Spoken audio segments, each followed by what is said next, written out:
ঢাকায় চলমান রয়েছে ভূমি সেবা উৎসব, আর এরই মধ্যে বড় ধরনের একটা নিউজ প্রদান করা হয়েছে সরকারের পক্ষ থেকে। 1 জুলাই থেকে বড় এক পরিবর্তন নিয়ে হাজির হচ্ছে ভূমি সেবা। নামজারি ক্ষেত্রেও বড় ধরনের পরিবর্তন নিয়ে আসা হচ্ছে। সাধারণত বাংলাদেশের প্রেক্ষাপটে নামজারি নামটা যেন শুনলেই সকল ভূমি মালিকদের ভিতরে একটা আতঙ্ক কাজ করে, একটা ভয় কাজ করে। সকলে এক বাক্যে নামজারি নামক শব্দটিকে এমন একটা ভয়ের বিষয় হিসেবে ধরে নেয় যে অনেক ভূমি মালিক আছে, তারা কোরাই সূত্রে মালিকানা লাভ করার পরেও এই নামজারিটা করতে চায় না। বৈধভাবে তাদের একটা দলিল আছে, দলিল অনুযায়ী তারা মালিকানা লাভ করেছে, এরপরও তারা নামজারি করতে চায় না। কেন করতে চায় না? এই ইতিহাস আমরা যদি দেখি তাহলে এমন অনেক ঘটনা আছে যেখানে দেখা যায় যে একটা দলিল নামজারি করার পেছনে একজন ভূমি মালিকের 1 লক্ষ টাকা পর্যন্ত খরচ হয়ে যায়। অন্তর্বর্তীকালীন সরকারের সময় ভূমি উপদেষ্টা হিসেবে দায়িত্ব পালন করা আলী ইমাম তিনিও চেষ্টা করেছিলেন বিভিন্নভাবে এই নামজারি নামক বিষয়টি বাংলাদেশ থেকে যেন একবার উঠিয়ে দেওয়া যায়, নামজারি যেন আর কোনো ধরনের কোনো প্রয়োজনীয়তা না থাকে। কিন্তু তারপরও তাদের সময় স্বল্পতার কারণে তারা এই বিষয়টি সম্পূর্ণভাবে শেষ করতে পারেনি, বা তারা সফলভাবে এই বিষয়টি শেষ না করতে পারলেও বর্তমানে যে নির্বাচিত সরকার বিএনপি সরকার ক্ষমতায় আছে, তাদের আন্তরিকতার কোনো অভাব দেখা যাচ্ছে না। মাননীয় প্রধানমন্ত্রী জনাব তারেক রহমান তিনি সরাসরি নির্দেশনা প্রদান করেছেন ভূমি মালিকদেরকে যেন কোনোভাবে আর হয়রানি করা না হয়, তাদেরকে যেন সঠিকভাবে সুষ্ঠুভাবে ভূমি সেবা প্রদান করা হয়। এবং আজকে তিনি এই ভূমি সেবা উদ্বোধনের প্রাক্কালে তিনি এই বিষয়টি সরাসরি উল্লেখ করেন। তিনি উল্লেখ করেছেন যে এখন থেকে প্রত্যেকটা ভূমি অফিসগুলোতে এমনভাবে দুর্নীতিমুক্তভাবে ভূমি অফিসে পরিণত করতে হবে যেন সেখানে দুর্নীতির কোনো ছিটে ফোঁটাও আর না থাকে। শুধু তাই নয়, এই মুহূর্তে গুরুত্বপূর্ণ একটি বিষয় হচ্ছে নামজারি নিয়ে যে বিভ্রান্তি করা হয়, নামজারি নিয়ে যে সিন্ডিকেট করা হয়, কোনোভাবে কোনো প্রতারক চক্র নামজারি নিয়ে যেন সিন্ডিকেট করতে না পারে, কোনো প্রতারণা করতে না পারে, সেজন্য অবশেষে সরকারের পক্ষ থেকে নামজারিটাই বাতিল করে দেওয়া হচ্ছে এবং নামজারি আর কোনো অস্তিত্ব রাখা হচ্ছে না। নতুন করে এমন এক পদ্ধতি আনা হচ্ছে যেখানে নামজারি আর থাকবে না, এবং নামজারি নতুন করে যেভাবে বর্তমান যে নিয়মে করতে হয় সেই নিয়মেই আর থাকবে না। তাহলে ভূমি মালিকরা যারা দলিল সূত্রে মালিকানা লাভ করবে, যারা কোরাই সূত্রে মালিকানা পাবে, তাদের আসলে কি হবে? তারা কি নামজারি করতে পারবে না?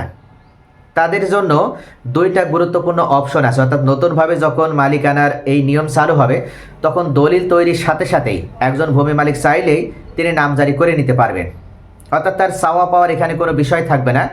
যখন কোনো ভূমি মালিক জমি ক্রয় করবেন এবং তিনি যখন রেজিস্ট্রির জন্য সাব রেজিস্ট্রি কার্যালয়ে যাবেন, সেই সময় সাব রেজিস্ট্রার কার্যালয়ে যাওয়ার মাধ্যমে ওনার যখন দলিল হবে, ঠিক একই সাথে দলিলের পাশাপাশি নামজারিটিও হয়ে যাবে। তবে সরকার এত কিছু রেখে এখন কেন নামজারি বিষয় এত বেশি গুরুত্ব দিচ্ছে? কারণ হচ্ছে প্রতি বছর সরকারের নামজারি না থাকার কারণে প্রায় কোটি কোটি টাকা রাজস্ব হারাছে। অর্থাৎ সরকার এই রাজস্বগুলো পেত, কিন্তু ভূমি মালিকগণ তাদের দলিল থাকার পরও তাদের নামজারি না থাকার কারণে সরকার এই রাজস্ব থেকে বঞ্চিত হচ্ছে। যদি আপনার নামজারি না থাকে তাহলে আপনি যে ভূমি মালিক এটা যেমন প্রমাণ আপনি দিতে পারবেন না, ঠিক তেমনইভাবে আপনি চাইলেও কিন্তু সরকারকে খাজনা প্রদান করতে পারবেন না।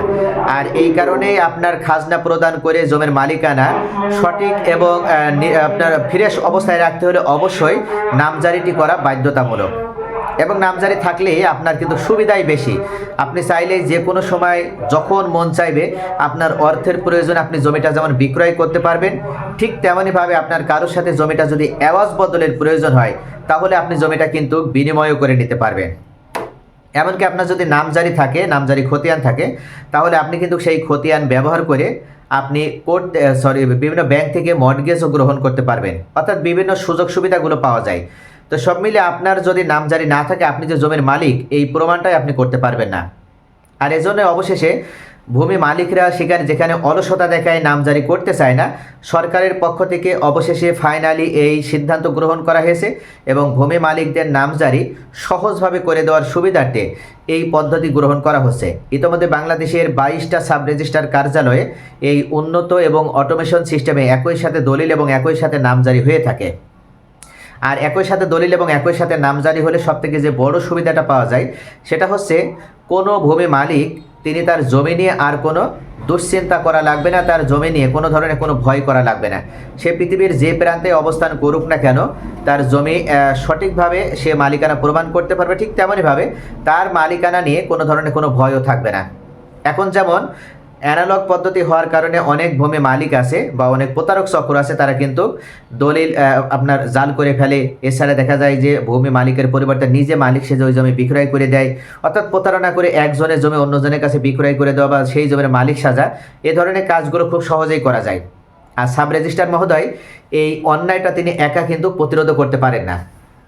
এখন থেকে এই যে অটোমেশন সিস্টেম চালু করা হচ্ছে, এই অটোমেশন সিস্টেম যদি চালু হয়ে যায় তাহলে ভূমি মালিকদের এই হয়রানি বা এই ভোগান্তি আর থাকবে না। কেন থাকবে না? কারণ কেউ চাইলে আর কেউ চাইলে আর প্রতারণা করতে পারবে না।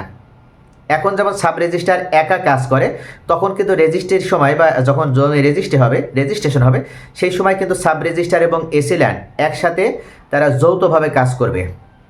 এই দুইটা আপনার মন্ত্রণালয়ের ভিতরে একটা আন্তঃসংযোগ হবে, দুইটা অফিসের ভিতরে একটা আন্তঃসংযোগ হবে, এবং দুইটা অফিস যখন সমন্বিতভাবে কাজ করবে তখন দেখা যাচ্ছে যে একজন ব্যক্তি চাইলেও আর প্রতারণা করার সুযোগ পাবে না। কেননা সাব রেজিস্ট্রারের কাছে যখন জমি রেজিস্ট্রেশনের জন্য তথ্য সাবমিট করা হবে তখন সাব রেজিস্ট্রার সেই তথ্যটি এসি ল্যান্ডের কাছে প্রেরণ করবেন। এসি ল্যান্ড যাচাই বাছাই করে দেখবেন সার্বিকভাবে মাঠ পর্যায়ে, ফিল্ড পর্যায়ে, এমনকি এরিয়া পর্যায়ে তিনি তথ্য অনুসন্ধান করে দেখবেন যে সত্যিকার অর্থে যে ব্যক্তি বিক্রেতা হয়ে জমি বিক্রয় করার জন্য সেখানে হাজির হয়েছেন তিনি প্রকৃত এবং সঠিক বিক্রেতা কিনা, এবং তিনি যে পরিমাণ জমি বিক্রয় করতে চাচ্ছেন তিনি এই পরিমাণ জমির মালিক কিনা, তার আসলে হিস্সা অনুযায়ী এই পরিমাণ জমি টিকবে কিনা, এবং তিনি যে দাগের জমি বিক্রয় করতে চাচ্ছেন আসলে এই দাগে তার কোনো জমির মালিকানা আছে কিনা। এই বিষয়গুলো যখন নিশ্চিত হয়ে যাবে এসি ল্যান্ড সাহেব, তখন তিনি একটা তদন্ত করার পরিপ্রেক্ষিতে একটা রিপোর্ট প্রদান করবেন। সেই রিপোর্টটি যখন সাব রেজিস্ট্রার কাছে পৌঁছাবে তারপরে কেবল সাব রেজিস্ট্রার জমি রেজিস্ট্রেশনের কাজ শুরু করবেন।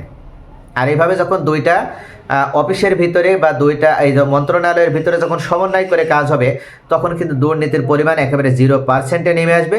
প্রতারণা, দুর্নীতি, তারপরে আপনার অবৈধভাবে জাল দলিল তৈরি করা, এই কার্যক্রমগুলো আর কোনো প্রতারক চক্র চাইলেও, কোনো সিন্ডিকেট চক্র চাইলেও তাদের হাত বড় যত লম্বাই হোক না কেন, তারা যত বড় অর্থবিত্তের অধিকারী হোক না কেন, ক্ষমতাশালী হোক না কেন, আর এভাবে তারা প্রতারণা করে কারুর জমি নিজের বলে দাবি করতে পারবে না, জাল দলিলের মাধ্যমে আর নিজে জমির মালিক সাজতে পারবে না।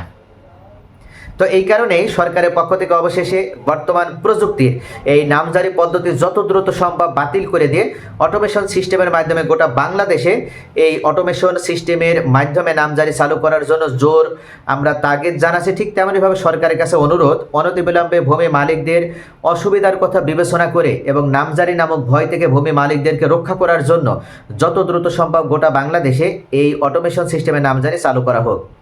অটোমেশন সিস্টেমের নামজারি চালু হলে ভূমি মালিকরা যেমন সুবিধা ভোগ করবে ঠিক তেমনইভাবে সরকার ওইখানে সুবিধাভোগী হবে, কেননা সরকারও বড় ধরনের রাজস্ব পাবে। আর এখন এই নামজারি না করার কারণে সরকারও রাজস্ব থেকে বঞ্চিত হচ্ছে।